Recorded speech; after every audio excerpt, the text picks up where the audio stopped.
ఇక్కడికి ఇచ్చేసిన అతిథులకి, మెగా అభిమానులందరికీ నమస్కారం. సో చిత్రలహరి అంటే ఒక విషయం చెప్పుకోవాలనిపిస్తుంది.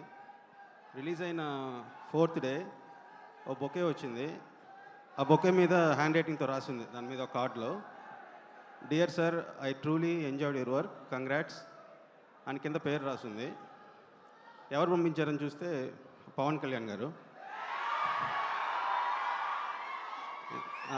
ఎందుకంటే అప్పటిదాకా మనకు వచ్చిన బొకేస్ అన్ని ప్రొడక్షన్ హౌస్ నుంచి happy Diwali bouquets, happy new year బొకేసే, వర్క్ పరంగా ఎప్పుడేమో రాలేదు.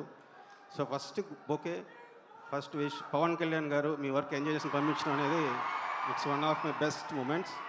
Thank you so much sir. And Tej, ఇండస్ట్రీకి వచ్చాక చాలామంది హీరోలు పరిచయం అయ్యి ఫ్రెండ్స్ అయ్యారు.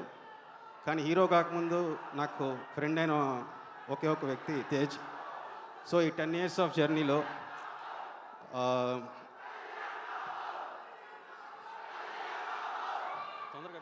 కళ్యాణ్ బాబు అది అలా నడుస్తూ ఉంటుంది.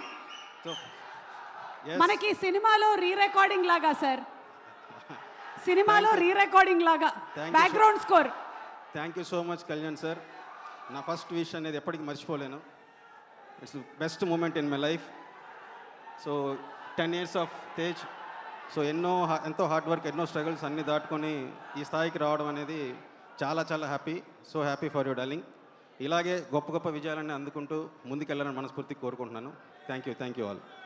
సార్, కార్నేజ్ అంటే ఇంకా మనకి గ్లిమ్స్ రిలీజ్ అవ్వలేదు, కానీ ఈ సెట్టింగ్ అంతా చూస్తుంటే మీ ఎక్స్పెక్టేషన్ ఏంటి? డైరెక్టర్ ఇక్కడే ఎక్కడ ఉన్నట్టున్నారు.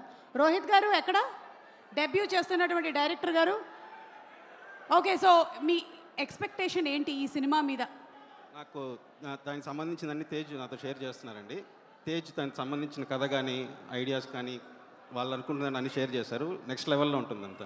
ఓహో, అయితే మీరు ఇప్పుడు షేర్ చేయకూడదు, లేకపోతే వైరల్ అయిపోతారు. అవును. Okay, thank you sir, thank you so much. Sir మీరు ఇక్కడే ఉండాలి. ఒక్క నిమిషం. ఎస్, వైవిఎస్ చౌదరి గారు మాట్లాడిన తర్వాత ఇంకో క్వశ్చన్ అడుగుదామని. అందరికీ నమస్కారం.